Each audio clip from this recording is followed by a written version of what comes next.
কারণ আমরা যেখানে তাকাই, যেদিকে তাকাই শুধু গুনার পরিবেশ, যেখানে যাই শুধু গুনাহ। নতুন নতুন পদ্ধতিতে গুনাহ চলতেছে। এই যে কিছুদিন আগে ভূমিকম্প হলো, আল্লাহ পাক রব্বুল আলামিন তার ক্ষমতার বহিঃপ্রকাশ ঘটাইলেন। মাত্র কয়েক সেকেন্ডের ভিতরে সারা দুনিয়ার মানুষকে আল্লাহ তাআলা বুঝিয়ে দিলেন যে আমি রব্বুল আলামিন এই সুন্দর পৃথিবী মুহূর্তের মধ্যে ধ্বংস করে দিতে আমার মোটেও সময় লাগবে না। তো এই যে আযাব, এই যে গজব, এই ভূমিকম্প, এগুলো কেন আসে? বিমা কাসাবাত আইদিন নাস। আল্লাহ পাক রব্বুল আলামিন বলেন, বান্দা তুমি বা তোমরা আমাকে দোষারোপ করতে পারবা না।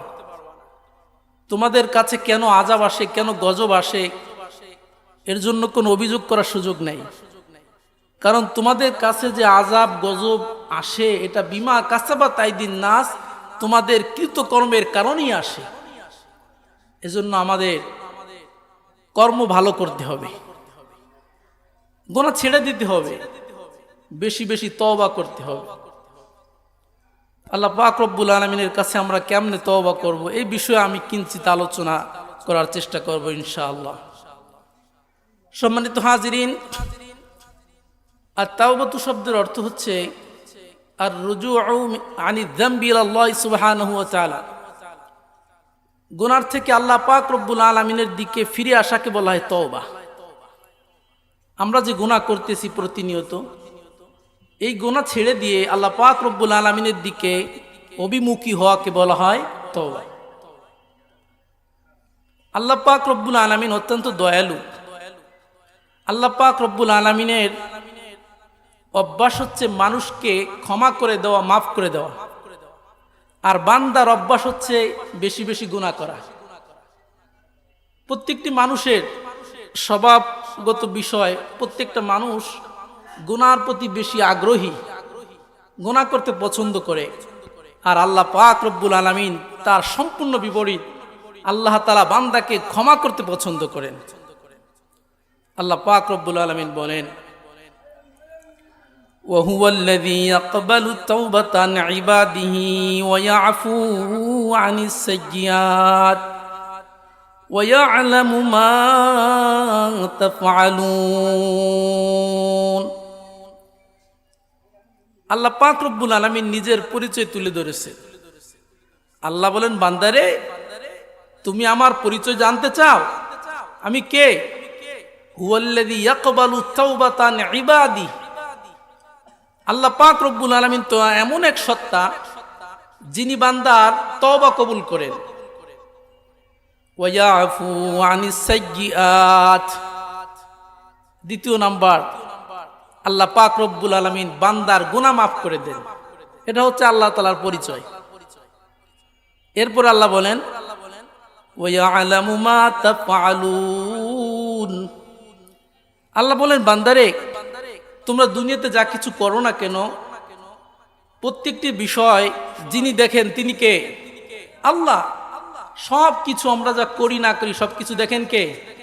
আল্লাহ পাক রব্বুল আলামিন দেখেন। ওই আল্লাহ তাআলা আপনাকে আমাকে তওবা করতে আদেশ করছেন। তওবার জন্য আল্লাহ তাআলা আপনাকে আমাকে আদেশ করছেন। আল্লাহ বলেন, ওয়া তুবু ইলাল্লাহ তুবু ইলাল্লাহি জামিআ আইয়ুহাল মুমিনুন। আল্লাহ বলেন, তুবু ইলাল্লাহি জামিআ আইয়ুহাল মুমিনুন। আল্লাহ তাআলা মুমিনদেরকে ডাক দিয়ে বলতেছে, ও মুমিন সম্প্রদায়, তোমরা সকলে মিলে সম্মিলিতভাবে আল্লাহ তাআলার কাছে তওবা করো। প্রশ্ন, তওবা তো একইভাবে করলেই হয়? আল্লাহ তাআলা সম্মিলিতভাবে সকলকে মিলে একসঙ্গে কেন তওবা করতে বলছেন? কি কারণ? কারণ হলো, বিপদ যখন আসে সকলের উপরই আসে। আপনি আমি প্রত্যেকটা মানুষ কিন্তু গুনাহ করে না, গুনাহ কিন্তু কয়েকজনই করে। কয়েকজনের গুনার কারণে বিপদ যখন আসে শুধু কি পাপীদের উপরে আযাব আসে না সকলের উপরে আসে? সকলের উপরে আসে। তাই আল্লাহ বুঝাইতে চান ঈমানদার শুধু নিজে তওবা করলে হবে না, সকলকে নিয়ে সম্মিলিতভাবে একত্রিত হয়ে তওবা করতে হবে, যাতে করে কারো থেকে গুনাহ সংগঠিত না হয়, কেউ যেন বিপদ আপদ এবং গজবের সম্মুখীন না হয়। এবার আসুন রাসূল আকরাম সাল্লাল্লাহু আলাইহি ওয়াসাল্লাম কি বলেন। রাসূল আকরাম সাল্লাল্লাহু আলাইহি ওয়াসাল্লাম উম্মতের প্রতি খুবই আফসোস করেছেন। দুঃখ আমার উম্মতের প্রতি, আমার উম্মত তওবা করতে লজ্জা পায়, আমার উম্মত আমি রব্বুল আলামিনের কাছে তওবা করতে চায় না। আল্লাহর নবী সাল্লাল্লাহু আলাইহি ওয়াসাল্লামের জীবনে কোনো গুনাহ ছিল? আল্লাহর নবীর জীবনের সামনের পিছনের সমস্ত গুনাহ আল্লাহ তাআলা মাফ করে দিয়েছেন। এরপরেও আল্লাহর নবী যদি তওবা করতে পারেন, তাহলে আমরা কেন তওবা করতে পারবো না? আল্লাহ নবী বলেন, ক্বালা রাসূলুল্লাহি সাল্লাল্লাহু আলাইহি ওয়াসাল্লাম, ইয়া আইয়ুহান নাসু তুবু ইলাল্লাহ, ও মানব মণ্ডলী তোমরা আল্লাহ তাআলার কাছে তওবা করো। ফাইন্নী আতুবু ইলাইহি ফি কুল্লি ইয়াউমিন মিয়াতা মাররা। পয়গম্বর বলে, উম্মত আমার, আমি প্রতিদিন 100 বার করে আল্লাহ তাআলার দরবারে তওবা করি। সুবহানাল্লাহ। যেই নবীর সামনের গুনাহ মাপ, পিছনের গুনাহ, ওই নবী বলতেছে আমার জীবনের সামনের গুনাহ মাপ, পিছনের গুনাহ মাপ, আমার জীবনে কোনো গুনাহ নাই। এরপরও আমি মুহাম্মদুর রাসূলুল্লাহ প্রতিদিন 100 বার করে তওবা করি। ও আমার উম্মত, আমি মুহাম্মদুর রাসূলুল্লাহ যদি প্রতিদিন 100 বার তওবা করতে পারি, তাহলে তোমরা কেন তওবা করতে পারো না? আমরা তওবা করতে সময় পাই না, লজ্জাবোধ করি। অনেকে তো আছে, অনেকে আবার বলে আমাদের জীবনে কোনো গুনাহ নাই। এ মুসলমান, আওয়াজ দিয়ে বলবেন, গুনাহ ছাড়া কোনো মানুষ আছে? এই তো কিছুদিন আগে একটা বয়ানের ভিতরে দেখলাম কোন এক দলের বড় একজন নেতা মাইকটা হাতে নিয়ে বলতেছে, এই যে হুজুররা আপনারা বয়ান করেন, এই বয়ানের ভিতরে আপনারা যে মোনাজাত করেন, আল্লাহ তাআলার কাছে ক্ষমা চান, আপনারা যখন আল্লাহর কাছে মোনাজাত করেন, আমি হাত আপনাদের সঙ্গে উঠাই না, আপনাদের মোনাজাতের সঙ্গে আমি কখনো আমিন বলি না। কেন?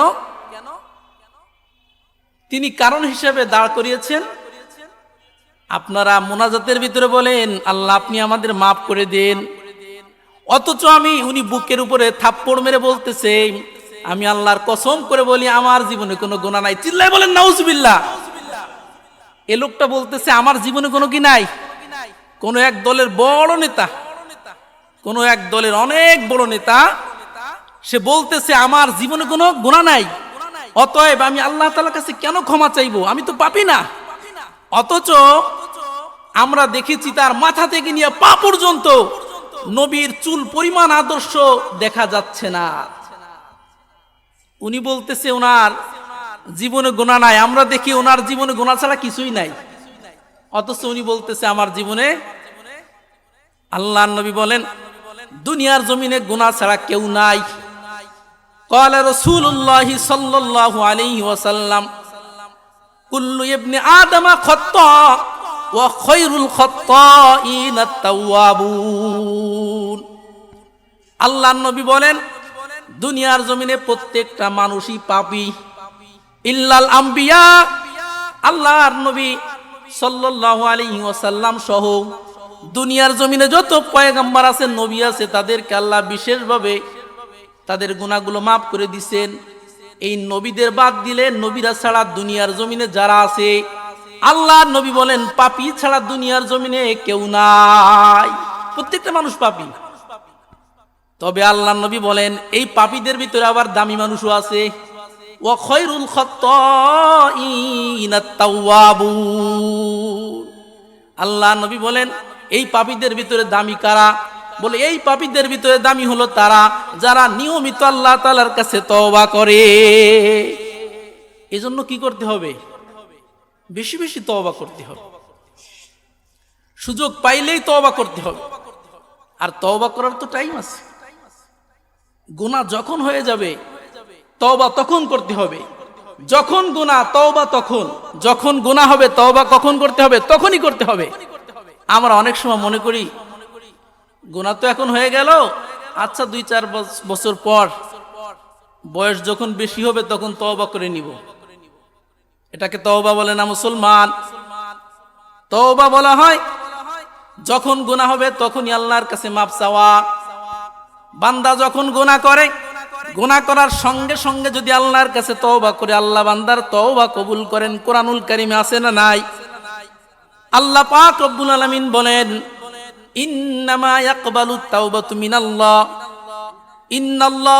ইন্নামা ইয়াকবালু তাওবাতু আলাল্লাহি লিল্লাযিনা ইয়া'মালুনাস সুআ বিজাহালাতিন সুম্মা ইয়াতুবুনা মিন করিব। আল্লাহ পাক রব্বুল আলামিন বলেন, ওই সকল বান্দার তওবা কবুল করার দায়িত্ব আমার উপরে, যেই সকল বান্দারা গুনাহ করার সাথে সাথে আমি রব্বুল আলামিনের কাছে তওবা করে। তাহলে গুনাহ তো হবেই। গুনাহ যখন হবে তওবা পরে না তখন?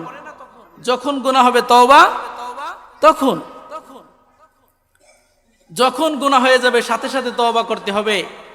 যদি দেরি করি, সারা জীবনের সমস্ত অপরাধকে যদি জমা করে একসঙ্গে তওবা করি, হঠাৎ করে মৃত্যুর সময় হয়ে গেল, তখন তওবা করলেও তওবা কবুল হবে। যেমন ফিরাউনের জীবনী থেকে শিক্ষা নেওয়া যায়। সারা জীবন মুসা নবীর বিরোধিতা করেছেন। আল্লাহ পাক রব্বুল আলামিন যখন কঠিন ভাবে ধরছেন, নীল নদের ভিতরে যখন চুবনি দিছে, জীবনের হায়াত যখন শেষ হয়ে যাচ্ছে, এমন মুহূর্তে বলে ইন্নী তুবতুল আন, রব্বুল আলামিন আমি এখন তওবা করলাম। আল্লাহ কয় কাজ হবে না, সারা জীবন আকাম করছো আর এখন মৃত্যুর সময় হয়ে গেছে, এখন তওবা? তওবা জিনিস এত সহজ না। ওয়ালাইসাতিত তাওবাতু লিল্লাযিনা ইয়া'মালুনাস সাইয়্যাত। আল্লাহ পাক রব্বুল আলামিন বলেন, যারা সারা জীবন গুনাহ করে তওবার ফিকির নাই, হাত্তা ইযা হাদারা আহাদাহুমুল মাউত ক্বালা ইন্নী তুবতুল আন। সারা জীবন গুনাহ করতেছে, তওবার কোনো ফিকির নাই। হঠাৎ করে মৃত্যুর আলামত যখন প্রকাশ পেয়ে গেছে, তখন আল্লাহর কাছে তওবা করে। আল্লাহ বলে এই মুহূর্তে তওবা করলে তওবা কবুল হবে না। এই জন্য সময় থাকতে তওবা করতে হবে। সময় চলে গেলে তওবা করলে কাজ হবে না। সম্মানিত ভাইরা আমার, আল্লাহ পাক রব্বুল আলামিন বান্দা তওবা করলে কি পরিমাণ খুশি হয়, হাদিসের ভিতরে আল্লাহর নবী জানিয়ে দিয়েছেন। বান্দা যখন তওবা করে, আল্লাহ তাআলা খুশি হন। কেমন খুশি হন? আল্লাহর নবী বলেন, ক্বালা রাসূলুল্লাহ সাল্লাল্লাহু আলাইহি ওয়াসাল্লাম, ওয়াল্লাহি লাল্লাহু আফরাহু বিতাওবাতি আহাদিকুম মিন আহাদিকুম বিদাল্লাতিহি ইযা ওয়াজাদাহা। আল্লাহর নবী সাহাবীদের বুঝায়, ও সাহাবায়ে কেরাম, একজন পথিক মরুভূমির ভিতর দিয়ে হেঁটে যাচ্ছে, শত শত মাইলের ভিতরে কোনো জনবসতি নাই, কোনো দোকানপাট নাই। এই মরুভূমির ভিতর দিয়ে একটা পথিক একটা ঘোড়ার উপরে আরোহণ করতেছে। হঠাৎ করে একটা গাছ, ছায়াদার একটা গাছ তার সামনে পড়লো। এই গাছের ছায়ায় হালকা একটু বিশ্রামের জন্য ঘুমিয়ে পড়লো। ঘুম থেকে উঠে দেখে তার ঘোড়াটা হারিয়ে গিয়েছে। তার ঘোড়ার উপরে কিছু খাবার ছিল, কিছু পানীয় ছিল। এই ঘোড়ার উপরে তিনি আরোহণ করতেন, কিন্তু ঘোড়াটা হারায় গেছে। আর এই মরুভূমির ভিতর থেকে বাড়ি যাওয়াও সম্ভব না, কারণ কোনো গাড়ি নাই, শত শত মাইল দূরে বাড়ি, এখান থেকে যাওয়াও সম্ভব না। ঘুম থেকে লোকটা জাগ্রত হওয়ার পরে এবার নিজের জীবনের ব্যাপারে সম্পূর্ণ নৈরাশ হয়ে গিয়েছে। আমার আর বেঁচে থাকার কোনো সুযোগ নাই, আমি এখনই মারা যাব। তো মারা যেহেতু যাব, কোন দিকে যাব? দৌড়দৌড়ি করে তো কোনো লাভ নাই, ঘুমাই পড়ি। কারণ এই মরুভূমির ভিতরে এখান থেকে আমি কোথায় যাব? হেঁটে তো যাওয়া যাবে না, প্রচন্ড বালু, আবার উত্তপ্ত বালু, সেখান থেকে তো হেঁটে যাওয়া যাবে না। যেতে হবে, বাহনের উপরে হারিয়ে গিয়েছে বাহন, তো কেমনে কি করা যায়? লোকটা ঘুমিয়ে পড়ল। ঘুমের ভিতরে কিছুক্ষণ পর ঘুম ভেঙে গেল, হঠাৎ করে দেখতেছে তার বাহন হাজির। চিল্লায় বলেন সুবহানাল্লাহ। বাহনটা যখন হাজির হয়ে গেছে, এই পথিক এত পরিমাণ খুশি হয়েছে, খুশির ঠেলায় বলে ফেলছে, আল্লাহ পাক রব্বুল আলামিন বলতেছে, আপনি আমার গোলাম আর আমি আপনার রব। এটা কেমনে বলতেছে? খুশির ঠেলায়। আপনারা দেখবেন মানুষ যখন বেশি খুশি হয়ে যায়, বেশি খুশি হয়ে গেলে কি বলবে ব্যালেন্স ঠিক থাকে না। তো এই পথিকের অবস্থা এমন হয়েছে, মানে এই যে হারানো বাহন পেয়েছে, এত খুশি। এবার খুশির ঠেলায় আল্লাহ তাআলাকে বলতেছে, আপনি আমার গোলাম আর আমি আপনার রব। মুসলমান ভাইরা আমার, আল্লাহর নবী বুঝান সাহাবায়ে কেরাম, এই পথিক বাহন হারিয়ে যাওয়ার পর, এই বাহন খুঁজে পাওয়ার পরে যে পরিমাণ আনন্দিত হয়েছে, আল্লাহ পাক রব্বুল আলামিনের কাছে যখন বান্দা তওবা করে, আল্লাহ পাক রব্বুল আলামিন এর চেয়েও কোটি গুণ বেশি খুশি হয়ে যায়। সুবহানাল্লাহ। তাহলে তওবা করলে খুশি হন কে? হ্যাঁ, তওবা করলে শয়তান বেজার হয়। তওবা করলে শয়তান বেজার, তওবা করলে আল্লাহ তাআলা খুশি হয়ে যান। মুসলমান ভাইরা আমার, এই যে মানুষের এত মর্যাদা কোত্থেকে আসলো? ফিরিস্তাদের চেয়েও মানুষের মর্যাদা কম না বেশি? ফিরিস্তাদের চেয়েও মানুষের মর্যাদা বেশি, আদম সন্তানের মর্যাদা বেশি। কেন? বলে ফিরিস্তাদের ভিতরে গুনাহ করার কোনো যোগ্যতা নাই, ফিরিস্তারা গুনাহ করতে পারে না। শুধু আল্লাহ তাআলার প্রত্যেকটি হুকুম মানতে যারা পারে তাদের নাম হলো ফিরিস্তা। কিন্তু আল্লাহ পাক রব্বুল আলামিন মানব জাতিকে গুনাহ করার শক্তি দিয়েছেন, সামর্থ্য দিয়েছেন। এই মানব জাতি গুনাহ করার শক্তি থাকার পরেও যদি গুনাহ না করে, এই বান্দাটা ফিরিস্তাদের চেয়েও আল্লাহর কাছে দামি হয়ে যায়। মানুষের মর্যাদা তো এই জন্যই, মানুষ যদি গুনাহ করার ক্ষমতা থাকা সত্ত্বেও গুনাহ না করে, এই গুনাহ না করার কারণে মানুষের এত মর্যাদা। আল্লাহর নবী সাল্লাল্লাহু আলাইহি ওয়াসাল্লাম বলেন, হাদিসের ভিতরে আসছে, ওয়াল্লাযী নাফসি বিয়াদিহি লাউলাম তুযনিবু লা যাহাবাল্লাহু বিকুম ওয়া লা জাআ বিকওমিন ফায়ুযনিবুনা ফায়াস্তাগফিরুনাল্লাহ ফায়াগফিরু লাহুম। আল্লাহর নবী বলেন, যেই রব্বুল আলামিনের হাতে আমার প্রাণ, ওই আল্লাহ তাআলার কসম করে বলছি, ও মানব জাতি, যদি তোমাদের জীবনে গুনাহ হয়ে না যেত, আমাদের জীবনে গুনাহ হয় না? আল্লাহর নবী বলেন, যদি তোমাদের জীবনে গুনাহ না হয়ে যেত, তাহলে আল্লাহ তাআলা তোমাদেরকে দুনিয়ার জমিনে রাখতেনও না। আমাদের গুনাহ হয়, এই জন্য আল্লাহ এখনো দুনিয়াতে আদম সন্তানদেরকে এখনো টিকিয়ে রেখেছেন। যদি আমরা ফিরিস্তা সমতুল্য হয়ে যেতাম, ফিরিস্তাদের যেমন গুনাহ হয় না, তাহলে আদম সন্তান একটাকেও দুনিয়াতে খুঁজে পাওয়া যেত না। আল্লাহর নবী বলেন, এই আদম সন্তানকে ধ্বংস করে আল্লাহ ভিন্ন জাতি নিয়ে আসতেন। যেই জাতি গুনাহ করত, আল্লাহর কাছে ক্ষমা চাইতো, আল্লাহ পাক রব্বুল আলামিন আবার তাদেরকে ক্ষমা করে দিতে পারতেন। এমন একটা জাতি আল্লাহ তাআলা দুনিয়ার জমিনে পুনরায় নিয়ে আসতে। এজন্য গুনাহ হওয়া এটা অপরাধ না। সম্মানিত ভাইরা আমার, আচ্ছা একটা উদাহরণ দিলে বুঝবেন। আপনি যদি জামা পরিধান করেন, সাদা জামা, আমরা মোল্লা মসজিদে একটু সাদা জামা পরি, এই সাদা জামা পরলে ময়লা হয় কি হয় না? অনেক দামি কাপড় দিয়ে যদি সাদা জামা বানানো হয়, তাহলে তো আর ময়লা হয় না? ময়লা হয়? মুসলমান ভাইরা আমার, জামা পরিধান করলে ময়লা হবে, এটা স্বাভাবিক। জামা পরিধান করলে ময়লা হবে, এটা স্বাভাবিক। কিন্তু ময়লা হওয়ার পরে যেই ব্যক্তি জামা পরিষ্কার করে না, পরিচ্ছন্ন করে না, তাদেরকে আমরা কি বলি? নোংরা। কি বলি? তাহলে জামা ময়লা হয় এটা তো অপরাধ না। অপরাধ হচ্ছে জামা ময়লা হয়ে গেলে পরিষ্কার না করা অপরাধ। ঠিক তদ্রূপ ভাবে প্রিয় ভাইয়ের আমার, গুনাহ হয়ে যাওয়া অপরাধ নয়, তবে গুনাহ হওয়ার পরে তওবা না করা অপরাধ।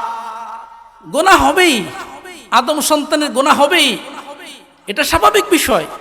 তো গুনাহর পরে যদি কেউ তওবা না করে, এইটা হচ্ছে দোষণীয়।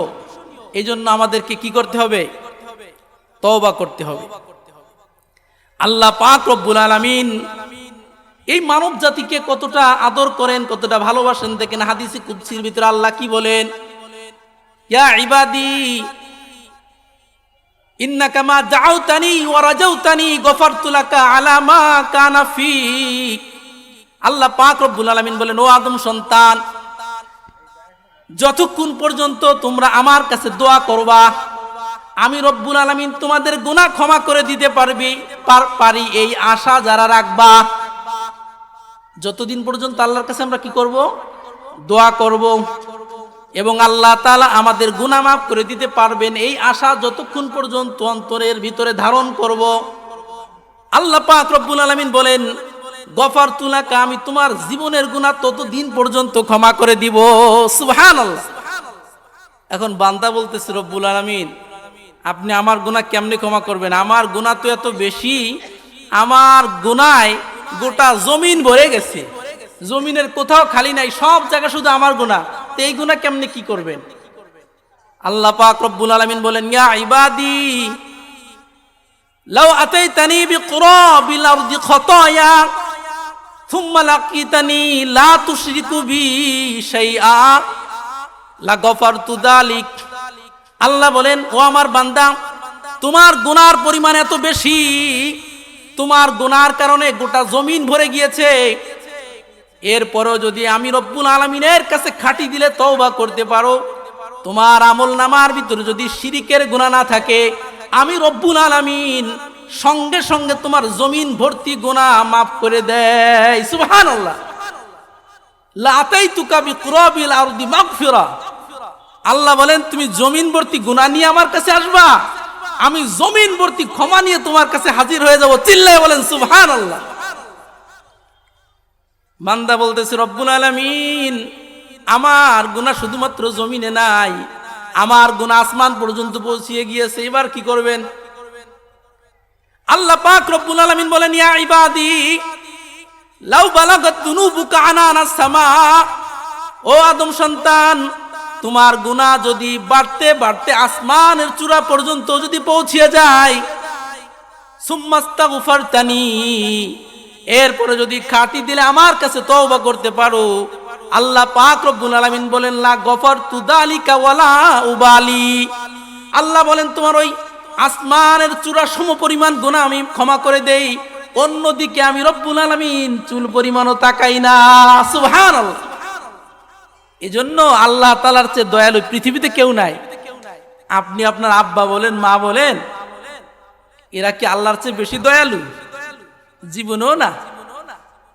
আল্লাহর নবী হাদিসের ভিতরে জানায় দেন, বুখারীর হাদিস, জালাল্লাহুর রাহমাতা মিয়াতা জুজআ ফামসাকা ইনদাহু 99 জুজআ ওয়া আনজালা ফিল আরদি জুজআন ওয়াহিদা।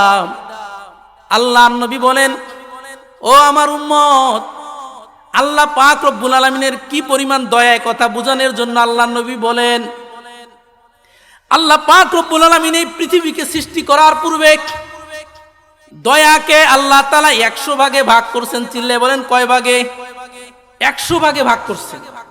100 ভাগে ভাগ করার পর ফামসাকা ইনদাহু 99 জুজআ, আল্লাহ পাক রব্বুল আলামিন নিজের কাছে 99 ভাগ দয়া সংরক্ষণ করে রেখে দিয়েছে। চিল্লে বলেন সুবহানাল্লাহ। ওয়া আনজালা ফিল আরদি জুজআন ওয়াহিদা, আর গোটা দুনিয়ার জমিনে যত সৃষ্টিকুল আছে, সমস্ত সৃষ্টিকুলের মাঝে আল্লাহ পাক রব্বুল আলামিন এই 100 ভাগ দয়ার ভিতর থেকে মাত্র 1 ভাগ দয়া বন্টন করে দিয়েছে। এই যে মানুষ বলেন, এরপরে জিন বলেন, ইনসান বলেন, এক কথায় পৃথিবীতে যত প্রাণীকুল আছে, কয়টা আছে হিসেব করা যাব? অসংখ্য গণিত প্রাণীকুল আছে।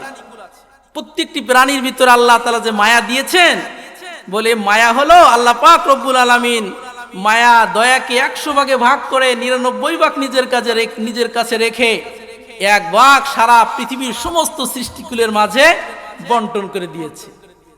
আর এই 99 ভাগ যে দয়া, এটা আল্লাহ তাআলা নিজের কাছে রাখছে।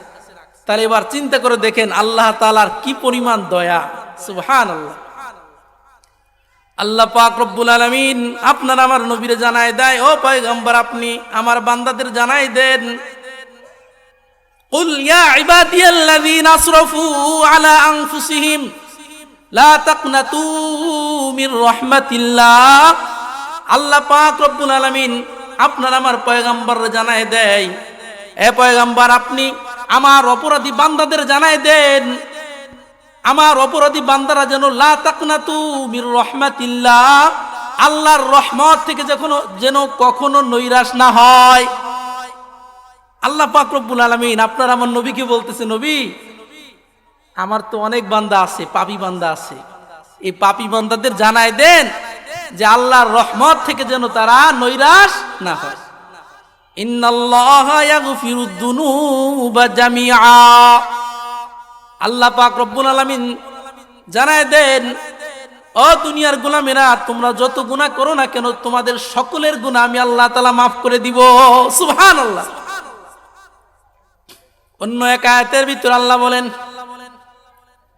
ওয়ানাব্বি ইবাদি আন্নী আনাল গফুরুর রহিম।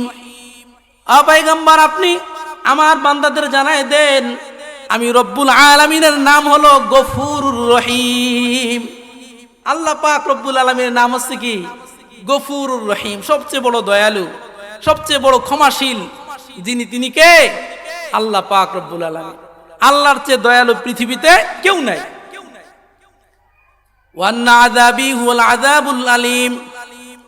আল্লাহ পাক রব্বুল আলামিন বলেন, বান্দারে আমার ভিতরে যেমনি ভাবে দয়া আছে, যেমনি ভাবে মায়া আছে, যেমনি ভাবে ক্ষমার গুণ আছে, ঠিক তদ্রূপ ভাবে এটাও জেনে রাখতে হবে ওয়ান্না আযাবি হুয়াল আযাবুল আলীম, আমার আযাবও কঠিন। কিছু মানুষ চিন্তা করতেছে আল্লাহর যেহেতু অনেক দয়া, আল্লাহর যেহেতু এত দয়া, হুজুর আপনি যে শুনাইলেন আল্লাহর এত দয়া, তাহলে গুনাহ করব, সমস্যা কি? আল্লাহ তো এমনি মাফ করে দেব। কি বলেন?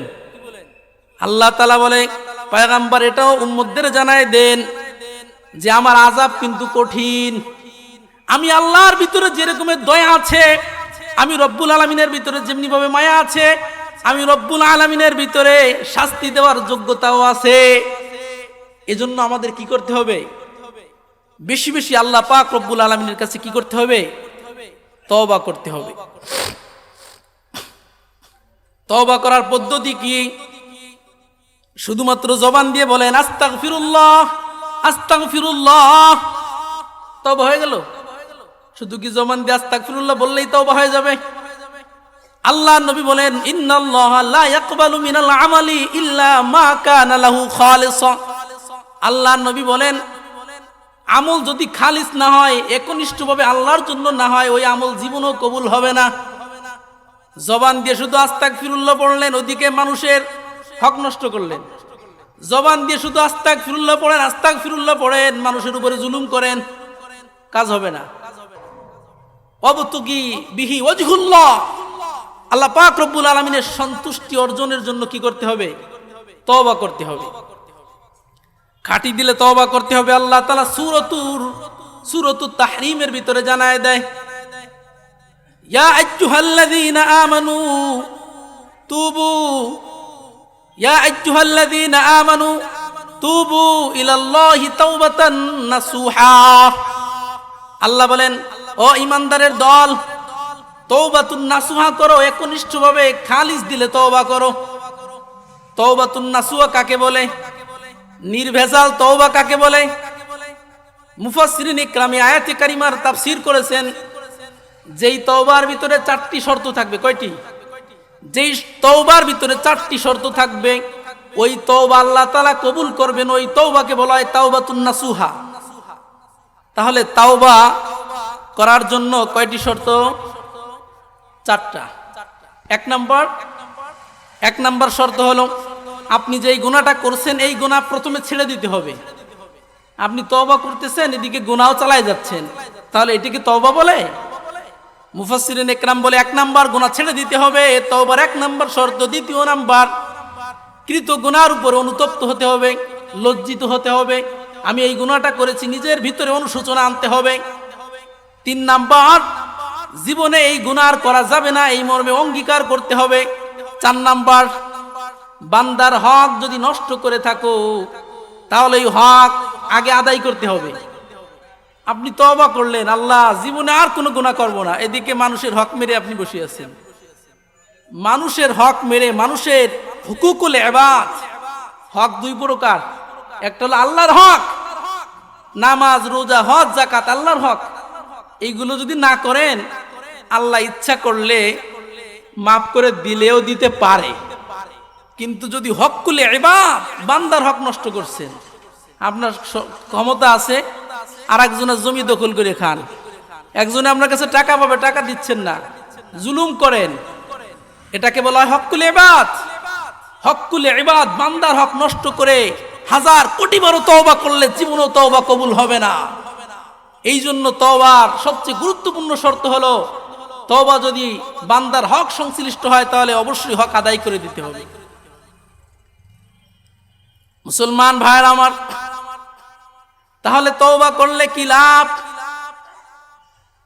তওবা করলে দুই ধরনের লাভ। এক ধরনের লাভ হচ্ছে পরকালের লাভ, আর একটা হচ্ছে দুনিয়ার লাভ।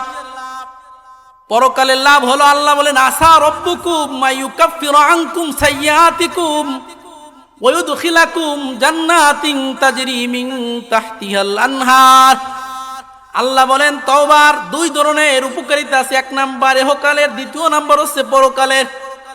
তো পরকালের উপকারিতা হলো যদি কোনো বান্দা খাঁটি দিলে তওবা করতে পারে, আল্লাহ বলেন আমি তার জীবনের সমস্ত গুনাহ মাফ করে দিব।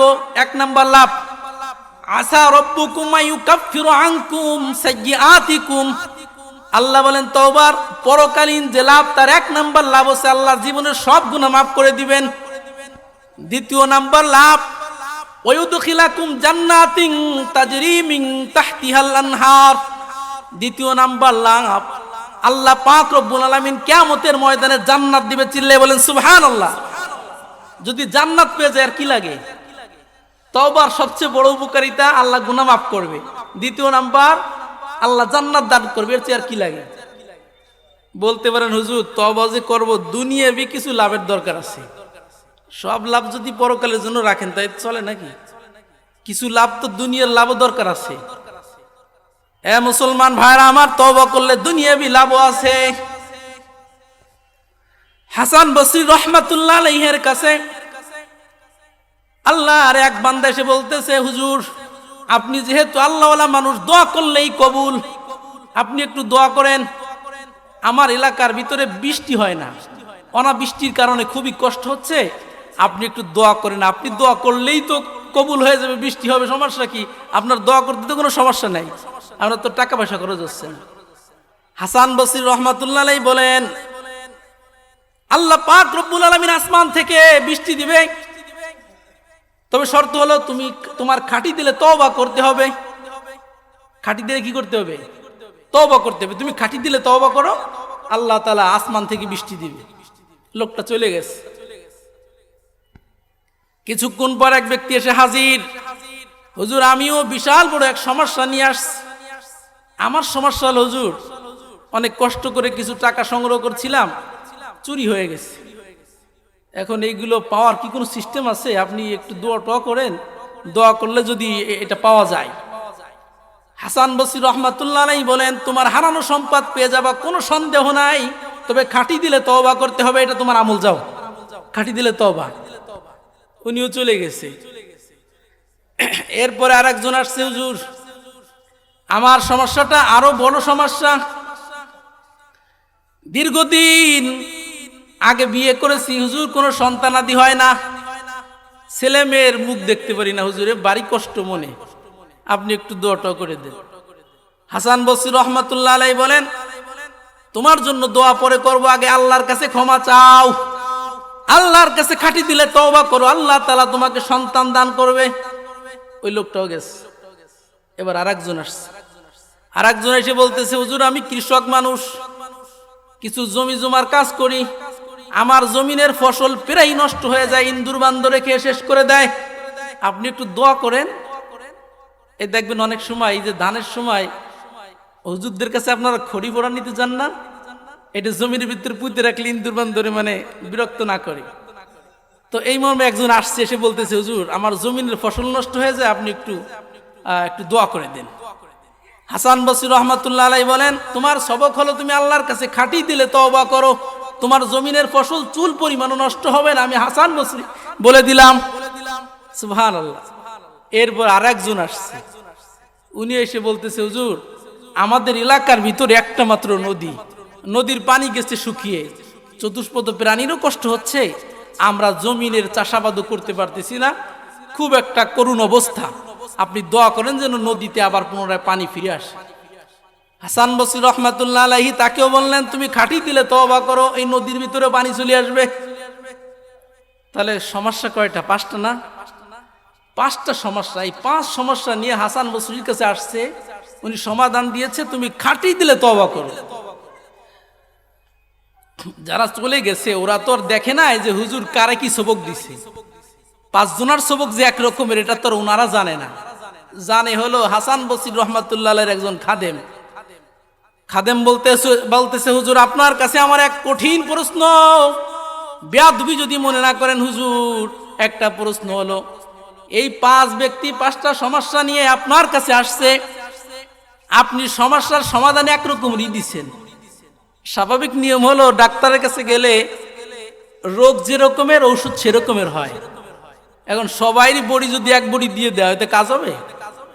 হুজুর আপনি তো তাই করলেন, পাঁচ ব্যক্তি পাঁচ সমস্যা নিয়ে হাজির হয়েছে, আপনি এই পাঁচ সমস্যার সমাধান এক তওবা দিয়ে ছেড়ে দিলেন। আমি জানতে চাই তওবার ভিতরে কি ক্ষমতা আছে যে এক তওবাই সমস্ত সমস্যার সমাধান করতে পারে?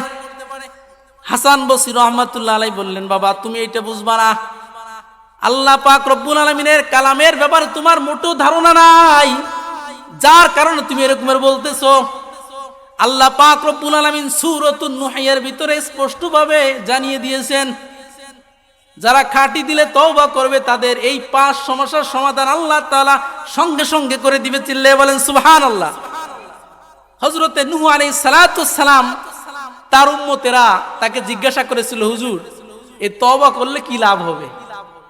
তখন নূহ আলাইহিস সালাতু ওয়াস সালাম বলেছিলেন, ফাকুল তুস্তাগফিরু রাব্বাকুম ইন্নাহু কানা গফফারা ইউরসিলিস সামাআ আলাইকুম মিদরারা। আল্লাহ পাক রব্বুল আলামিন বলেন, খাঁটি দিলে তওবা করো, তোমাদের গুনাহের কারণে যদি আসমান থেকে আমি রব্বুল আলামিন বৃষ্টি বন্ধ করে দেই, আমি সঙ্গে সঙ্গে আসমান থেকে বৃষ্টি অবতীর্ণ করব। চিল্লায়ে বলেন সুবহানাল্লাহ। ইউরসিলিস সামাআ আলাইকুম মিদরারা ওয়া ইউমদিদুকুম বিআমওয়ালি ওয়া বানিন। আল্লাহ পাক রব্বুল আলামিন বলেন, যদি কারো সম্পদ হারিয়ে যায়, ওই ব্যক্তিও যদি তওবা করে আল্লাহ তাআলা তার হারানো সম্পদ ফিরিয়ে দিবে। যদি কারো সন্তান না হয়, খাঁটি দিলে যদি আল্লাহর কাছে তওবা করতে পারে, আল্লাহ তাআলা বলেন, আল্লাহ পাক রব্বুল আলামিন তাকে সন্তান দিয়ে সাহায্য করবেন। যদি কারো জমিনের ফসল নষ্ট হয়ে যায়, ওয়াজআল লাকুম জান্নাতিন ওয়াজআল লাকুম আনহারা।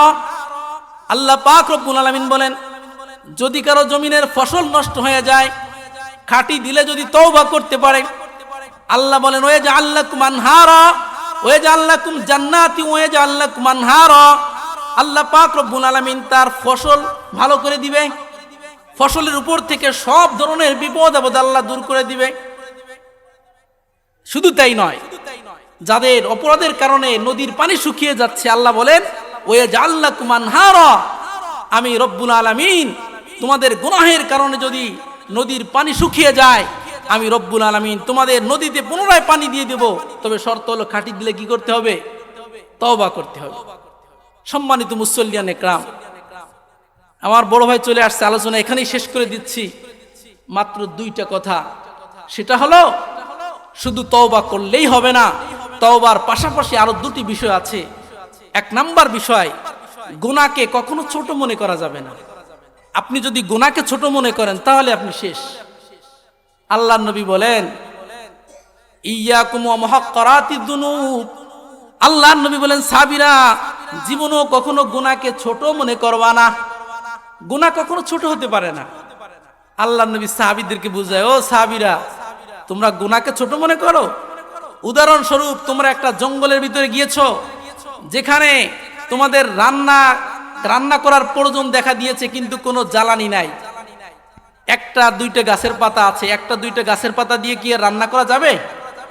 আল্লাহর নবী বলেন, সাহাবীরা, তোমাদের জামাতে যদি 10-15 জন সাহাবী থাকো, 10-15 জনে মিলে যদি পাতা কুড়াও, এই সব পাতাকে যদি একত্রিত করা হয় তাহলে এই সব পাতা দিয়ে কিন্তু রান্না করা সম্ভব হয়। আল্লাহর নবী বলেন, এই গুনাহ যতই ছোট হোক না কেন, এই ছোট ছোট গুনাহকে যখন একত্রিত করা হবে, এই ছোট ছোট গুনাহ একজন মানুষকে জাহান্নামের আগুনের ভিতরে জ্বালায় দিবে। এই জন্য গুনাহ কখনো কি হতে পারে না। আল্লাহর নবী বলেন যে মুমিন গুনাহকে কত কঠিন মনে করে। মুমিন মনে করে একটা, মুমিনের কাছে গুনাহটা কত বড়। আল্লাহর নবী উদাহরণ দিয়ে বুঝিয়েছেন যে একটা পাহাড়, বিশাল বড় পাহাড়, পাহাড়ের উপরে অনেকগুলো পাথর আছে। এই পাহাড়ের নিচে একটা লোক দাঁড়িয়ে আছে। ওই লোকের অন্তরের ভিতরে কি পরিমাণ ভয়, যে কোনো মুহূর্তে ওই পাহাড়ের উপর থেকে একটা পাথর কিন্তু তার শরীরে পড়ে তার জীবন শেষ হয়ে যেতে পারে। আল্লাহর নবী বলেন, মুমিনের কাছে গুনাহ এরকমের বড় কঠিন। ওই লোকটা যেমনি ভাবে 24টা ঘন্টা ভয় করে যে কোনো মুহূর্তে আমার শরীরের উপরে পাথর পড়তে পারে, মুমিন ছোট্ট গুনাহকে এরকম বড় মনে করে। পক্ষান্তরে আসেন মুনাফিক। মুনাফিক গুনাহকে কত ছোট মনে করে। নাকের উপরে যদি মাছি পড়ে, এই মাছিকে টুক্কা দিয়ে ফেলে দিতে মনে অনেক কষ্ট হয়, অনেক কষ্ট হয়, একেবারে সহজ না। আল্লাহ নবী বলেন, মুনাফিকের কাছে গুনাহ এরকম সহজ। মুনাফিক, ওর কাছে গুনাহ করা একেবারে সাধারণ বিষয়। গুনাহ এটা কোনো জিনিস হলো নাকি? নাউজুবিল্লাহ। তাহলে বলতেছিলাম যে গুনাহকে ছোট মনে করা যাবে না। দ্বিতীয় নাম্বার, যেই সমস্ত আমল করলে গুনাহগুলো মুছে যায়, ওই আমলগুলো বেশি বেশি করতে হবে। আল্লাহ নবী বলেন, ও সাহাবা একরাম, আলা আদুল্লুকুম আলা মা ইয়ামহুল্লাহু বিল খাতায়া ওয়া ইয়ারফাউ বিদ-দারাজাত। ও সাহাবা একরাম, এমন কিছু আমল সম্পর্কে কি তোমাদের বলবো না, যেই আমল করলে তোমাদের গুনাহ মাফ হবে, তোমাদের মর্যাদা বৃদ্ধি পাবে? সাহাবা একরাম বলেন, হুজুর বলবেন না? মানে অবশ্যই বলবেন, বলেন। আল্লাহ নবী বলেন, ইসবাগুল ওযুই আলাল মাকারি ওয়া কাসরাতুল খুতা ইলাল মাসাজিদ ওয়া ইনতিযারুস সালাত বা'দাস সালাত। আল্লাহ নবী বলেন, কষ্ট করে করে ওযু করা। শীতকাল আসছে, এই শীতকালে কষ্ট করে করে ওযু করা। দ্বিতীয় নাম্বার, কাসরাতুল খুতা ইলাল মাসাজিদ, বেশি বেশি মসজিদের দিকে যাওয়া।